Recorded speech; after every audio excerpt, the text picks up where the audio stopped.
Here's the awesome top-loading NES. This one has been modified a little.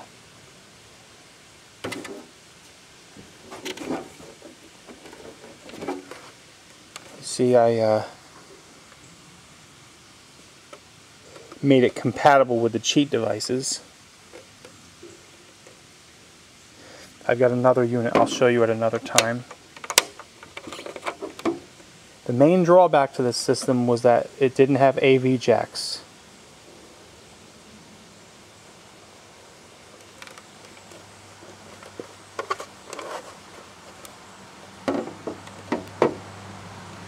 Here's the back.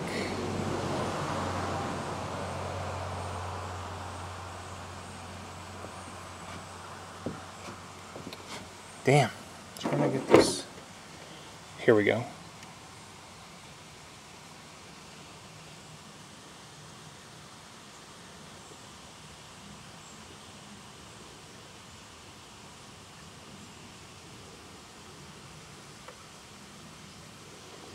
It's called the NES Model 101.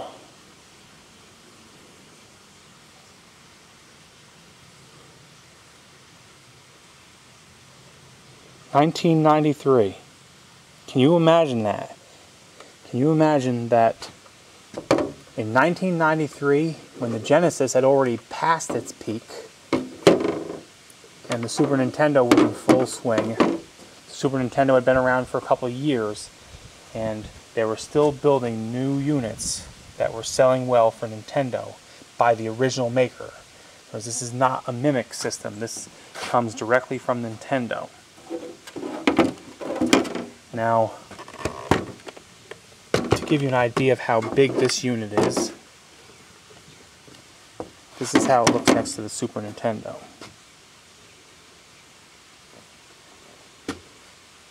This doesn't give you an idea of the difference. You have to look at, there we are, the height.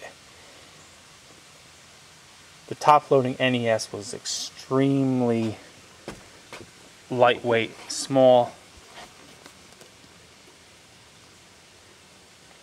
and it was very easy to use. Usually lightweight, small systems have a problem where you put a cartridge in and you try to push it out, the entire system comes up.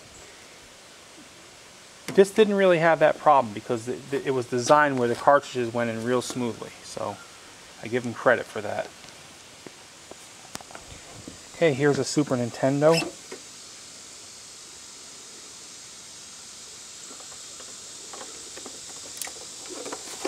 There's that famous video out right there. And when you turn it around,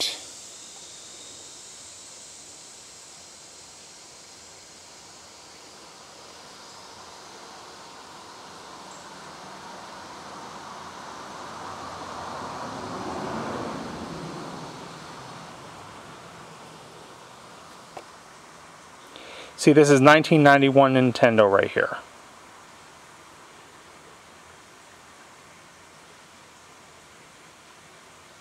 See that? So,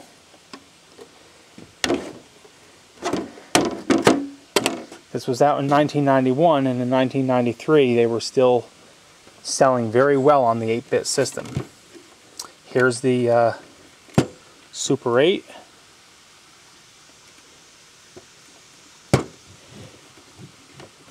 The hookup was a little, as you had to put this into the AV port, and then the AV port went here. They gave you an RF switch, and you could barely see the screen with the RF switch. But they gave that to you as a little confidence, because people complained when they did not have the RF switch. People were like, "Hey, we can't play this." So it's like, okay, we'll give you an RF switch, and we'll show you how difficult it is to use.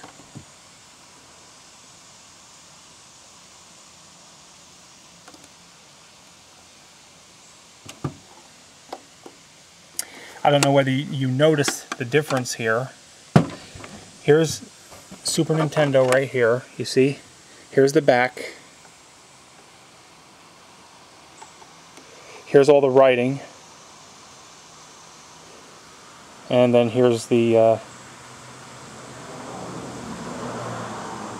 stickers telling you that it's a control deck.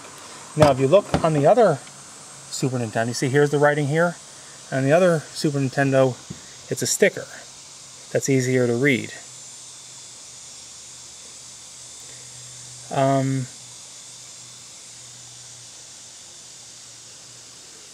I'm not sure which unit came first. Okay, now here is the great Super Famicom.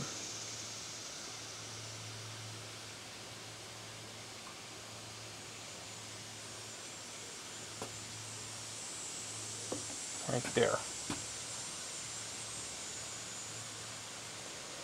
Obviously the Japanese version of the Super Nintendo. See now, if I was using my old camcorder, I would have pressed the pause button, even if it's for 3 seconds. Now, they tell you not to press the pause button because it ruins your unit, but I wouldn't have cared, because it would have made a better video. But see, with this camcorder, I can't press the pause button, so you kind of have to bear with me. Here's the back of the Super Famicom.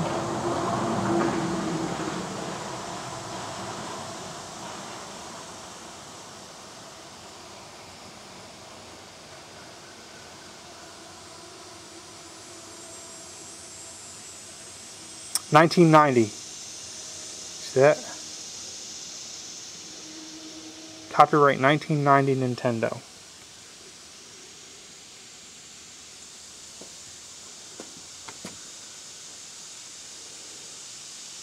Okay. The Super 8 right here has no writing in back, and the reason is because it was not licensed by Nintendo. It was made by a company in Old Saybrook, Connecticut. Boy, I wish I remembered the name.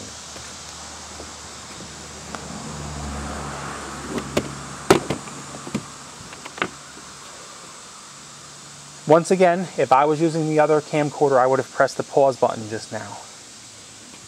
Because I know that this has the motion effect. I know it can make you dizzy. I'm real sorry about this. Here's the Magnavox Odyssey 3000.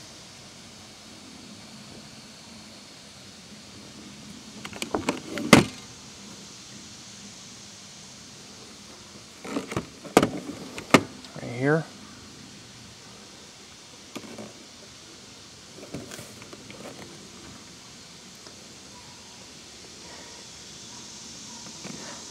And then the Odyssey 4000 was actually a huge unit. So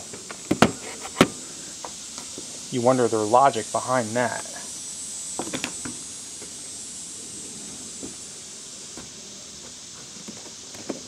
Let's turn this around.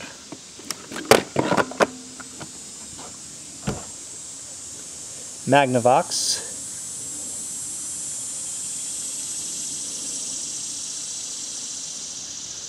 Made in Hong Kong.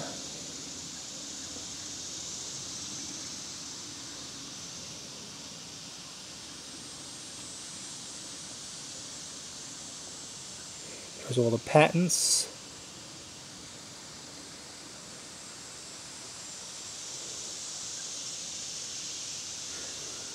Okay, and I'm very sorry, but there's one that I had forgotten on my last thing. I actually forgot to turn around an Atari 2600.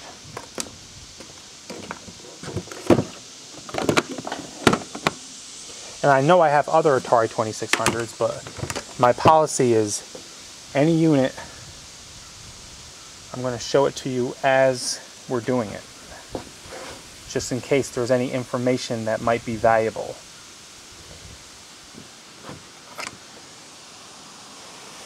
Okay.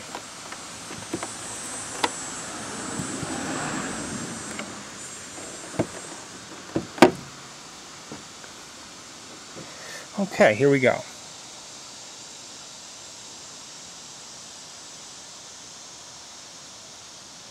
and then maybe I'll determine which unit is the oldest. This is made in Taiwan. I wonder if this is this was originally made in... I know that the first units caused the burn-in effect. So this is not the first, this was not released, you know, in the first month, because they had major problems.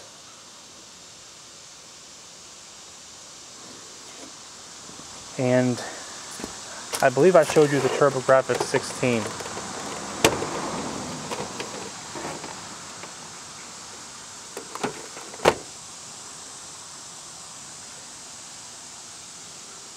Just to make sure